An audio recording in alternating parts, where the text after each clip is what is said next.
कल रात एक ऐसा वाक़या हुआ जिसने जिंदगी के कई पहलुओं को छू लिया। करीब शाम के 7 बजे होंगे।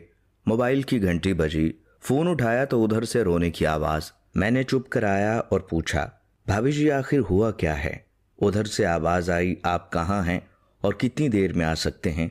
मैंने कहा, परेशानी बताएं और भाई साहिब कहाँ हैं और माँ जी किधर हैं?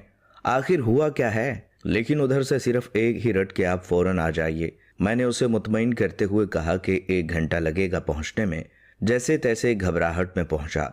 देखा कि भाई साहब जो हमारे जज दोस्त हैं सामने बैठे हैं। भाभी जी रोना चीखना कर रही हैं। 12 साल का बेटा भी परेशान है और 9 साल की बेटी भी कुछ कह नहीं पा रही।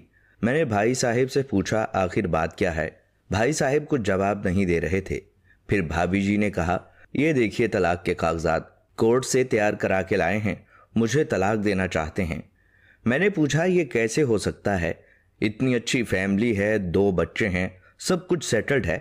पहली नज़र में मुझे लगा कि ये मजाक है, लेकिन मैंने बच्चों से पूछा दादी किधर हैं, तो बच्चों ने बताया कि पापा उन्हें 3 दिन पहले नोएडा के ओल्ड एज होम में शिफ्ट करके आए हैं। मैंने नौकर से कहा, मुझे और भाई साहब को चाय पिलाओ। कुछ देर में चाय आई।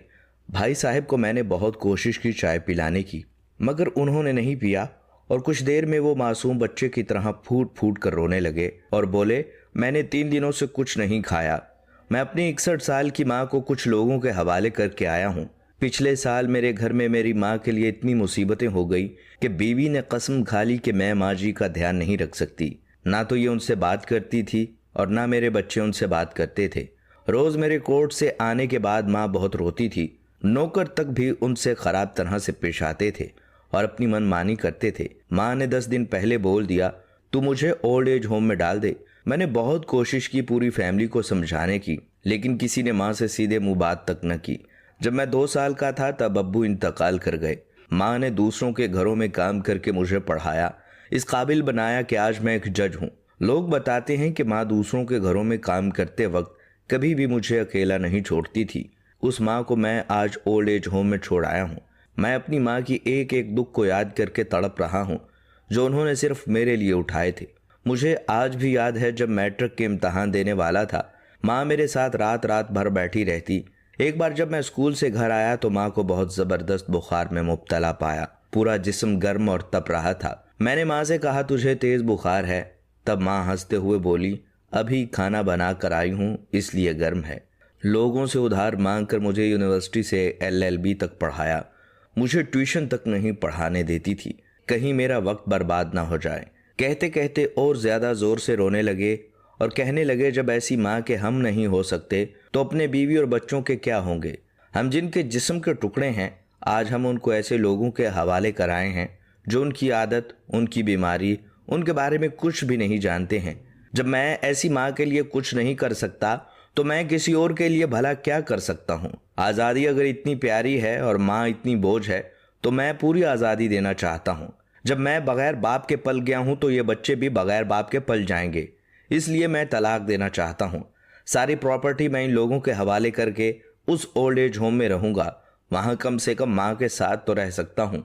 और अगर इतना सब कुछ करने के बावजूद माँ ओल्ड एज होम में रहने के लिए मजबूर रहे तो एक दिन मुझे भी आखिर जाना ही पड़ेगा। माँ के साथ रहते रहते आदत भी हो जाएगी। माँ की तरह तकलीफ तो नहीं होगी। जितना बोलते उससे ज्यादा रोते। इसी दरमियान रात के 12:30 हो गए। मैंने भाभी जी और बच्चों के चेहरों को देखा। उनके चेहरे पछतावे के जज्बात से भरे हुए थे। मैंने ड्राइवर से कहा, अभी हम लोग ओल्ड एज होम चलेंगे। भाई जी, बच्चे और हम सारे लोग ओल्ड एज होम पहुंचे। बहुत ज्यादा दरख्वास्त करने पर गेट खुला। भाई साहब ने गेट कीपर के पैर पकड़ लिए। बोले, मेरी माँ है, मैं उसे लेने आया हूँ। चौकीदार ने पूछा, क्या करते हो साहिब? भाई साहब ने कहा, मैं एक जज हूँ।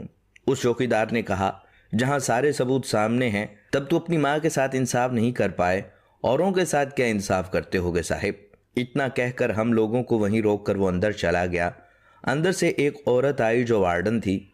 उसने बड़े जहरीले लफ्ज में कहा, 2 बजे रात को आप लोग ले जाके कहीं इसे मार दें तो मैं अल्लाह को क्या जवाब दूंगी?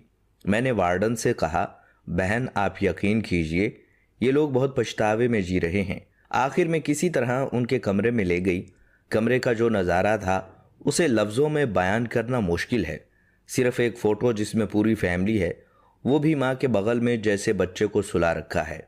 मुझे देखा तो उसे लगा कहीं बात न खुल जाए, लेकिन जब मैंने कहा हम लोग आपको लेने आए हैं तो पूरी फैमिली एक दूसरे से लिपट कर रोने लगी। आसपास के कमरों में और भी बुजुर्ग थे, सब लोग जागकर बाहर तक आ ही गए।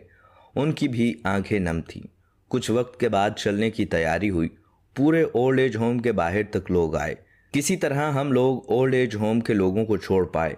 सब लोग इस उम्मीद से देख रहे थे शायद उन्हें भी कोई लेने आए। रास्ते भर बच्चे और भाभी जी तो चुपचाप रहे, मगर माँ और भाई साहब पुरानी बातें याद करके रो रहे थे। घर आते आते करीब 3:45 हो चुके थे। भाभी जी भी अपनी खुशी की चाबी कहाँ है ये समझ गई थी। मैं भी चल दिया, लेकिन रास्ते भर वो सारी बातें और नज़ारे आंखों में घूमते रहे। माँ सिर्फ माँ है, उसको मरने से पहले ना मारें। माँ हमारी ताकत है, इसे कमज़ोर ना होने दें। अगर वो कमज़ोर हो गई तो सकाफत की रीढ़ कमज़ोर हो जाएगी, और बिना रीढ़ का माशरा कैसा होता है ये किसी से छुपा हुआ नहीं है। ख़वातीनो हजरात, अगर आपके आसपास या रिश्तेदार में इस तरह का कोई मसला हो तो उन्हें ये ज़रूर भेजें और अच्छी तरह समझा दें। कुछ भी करें, लेकिन हमें जन्म देने वाली माँ को बेघर बेसहारा ना होने दें। अगर माँ की आंख से आंसू गिर गए तो ये कर्ज कई सदियों तक रहेगा। यकीन माने सब होगा तुम्हारे पास, लेकिन सुकून नहीं होगा। सुकून सिर्फ माँ के आंचल में होता है। इस आंचल को बिखरने मत दें।